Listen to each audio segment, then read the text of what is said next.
Is it the towering shots of New York, the slick suits, the amazing music? Well, yes, but it's not fair, you know. I'm emotional. You're cold. You're loved. And I'm hated.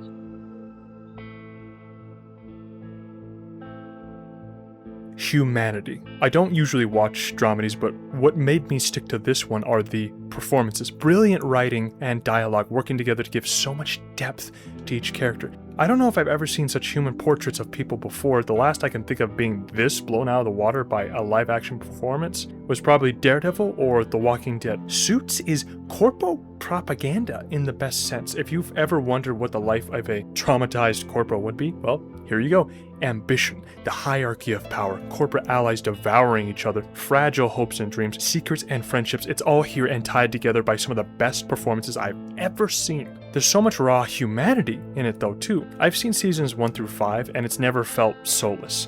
Almost every single character progresses and changes as they should in a long-running show like this. But I want to talk about what each character represents at the start of season 1, who they are. There will be very mild season 1 episode 1 spoilers, so this won't spoil the whole show for you. I mean, there's 40-minute episodes, 12 episodes per season or more. A lot of faces come and go, so don't worry about it. First, let's talk about Mike Ross. Michael. Mike is who we've all been at one point, a young person with wasted potential, unsure where to go in life, but even more so with him. He's a genius with a photographic memory and a huge intellect. If he played his cards right, he could do anything, but he got caught up in the wrong life. Lost his parents at a young age, lost his dream of becoming a lawyer, went job to job, selling test results for college students, and even took the test himself for others on the sly, often being cheated and underpaid. All that talent wasted in a life he can't escape. His only parental figure being his grandmother, who always brought him back to earth when things got hard, but she was getting older and her needs more expensive. Mike had to get $25,000 in order to give the care she deserves. So Mike backed into a corner, agreed to sell drugs back when said drugs were much more illegal, go figure. But as smart as he is, he realized the drug deal was a sting. He made a run for it and ended up where? In a Harvard lawyer interview for the assistant of Harvey Specter. He's our best closer. Harvey is the person we want to be. Talent, experience, and suave. Arguably the best lawyer in the entire show whose whole identity is based on one word: winning.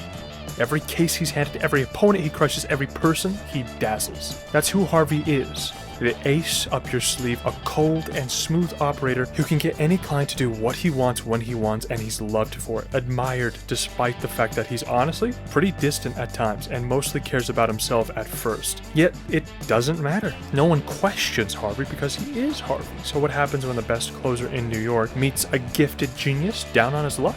Harvey Specter, nice to meet you. Should have a seat here. Whoa, what's this? Weed on the floor, cops outside, caught dead to rights. And somehow, they hit it off. Harvey is impressed that this kid avoided the cops and sees the one thing Mike has going for him: potential.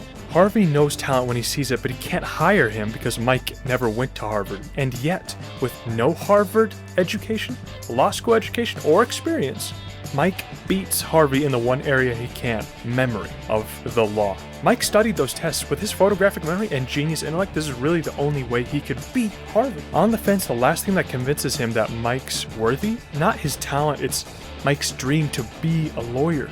And after seeing Mike's conviction, boom, we get the best dream team in the series. Mike is hired as a secret fraud to be Harvey's guy and the next associate at Pearson Hardman. These two really are the highlight of the show. The actors' chemistry is off the charts and they're the main focus of season 1. However, there are some other major players, one who strikes fear into Mike. Louis. Mr. Litt. There's the fire I help nurture. Louis Litt.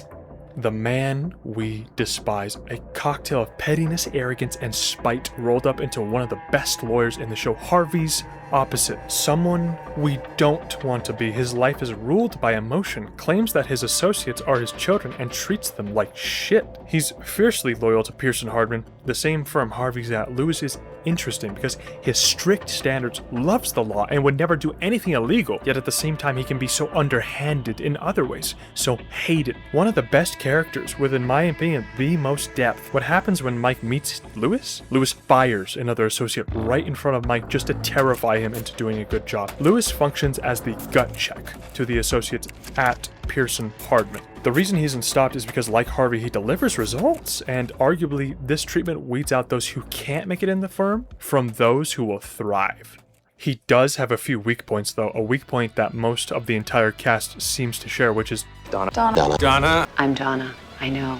the insightful, quick-witted, and probably the most likable character in the show. Donna is a secretary to Harvey. She knows everything going on in the firm, better at reading people than anyone, emotionally intelligent, and in my opinion, the heart of the story. Everyone loves Donna for the majority of the show, and she has perhaps some of the best advice I've ever heard, pushing Harvey to be a better man, and guides pretty much everybody to getting along. All of us could use someone like her in our lives, because no matter the emotional knot each episode presents, she seems to almost always know exactly what the right thing to do is. In a cutthroat corporate world, that can be the difference between being human or just another soulless suit. But the one who oversees all of them is Jessica. Jessica Pearsons. I do not respond to threats. I make them. So if you ever want to be senior partner, you call your cousin now. All right. managing partner of the firm, regal, unshakable, insanely diplomatic, and the best at seeing the long game. An insight that rivals Donna's with so much experience she can see through anybody and shut them down at a moment's notice. She guides and molds people into what's best for the firm, making enemies into friends or removing them altogether. If Donna guides through insight and a kind word, Jessica does it through bold, effortless strategy like a hammer. This ability to see the forest for the trees is how she oversees all these strong personalities at once. One personality being a Rachel. I have been killing it here for the better part of a decade. I'm better than most of the associates in that bullpen, and I haven't even gone to law school yet. So imagine what it'll be like once I have. Rachel is sweet, intelligent, and overqualified, who can be a hard ass too, creating romantic tension for Mike and bailing his ass out more than a few times. But I also think Rachel reminds Mike a little of himself. She's not an associate at the firm, yet she's better than most associates as a paralegal. Her experience, skill, and tact make her a perfect fit. But she's a horrible test taker, which is the only reason she hasn't gone to Harvard, which, brought up to a secret fraud like Mike, who took these tests for others, creates juicy drama. Rachel is more than a classic love interest, though. She grounds everyone as well. She kind of feels like a mix of Donna and Jessica. Rather than being further into her career like the others, she's still near the start with much more room to grow and gain even more experience in the law. Put all these characters together and you get an unforgettable ensemble of damn great chemistry, heartbreaking moments, and unforgettable wins. There are more characters in the show, but I'd be here all day if I went over them all, so for now this is what we get. The point is, Suits is the best corpo propaganda I've ever seen. I hate corporations and corporate living with a passion. Hell, they even call each other family, which is a huge red flag for any company that tells you that. But yet, I love this show because it's not soulless. These actors are pouring their hearts out into the performance. Even actors who are only there for an episode still do a pretty damn good job. I am a shy person, so seeing these characters repeatedly in high-pressure situations, either winning or losing it all, and getting right back up after, kinda helps me deal with my own problems. After all, what do you do when someone holds a gun to your head?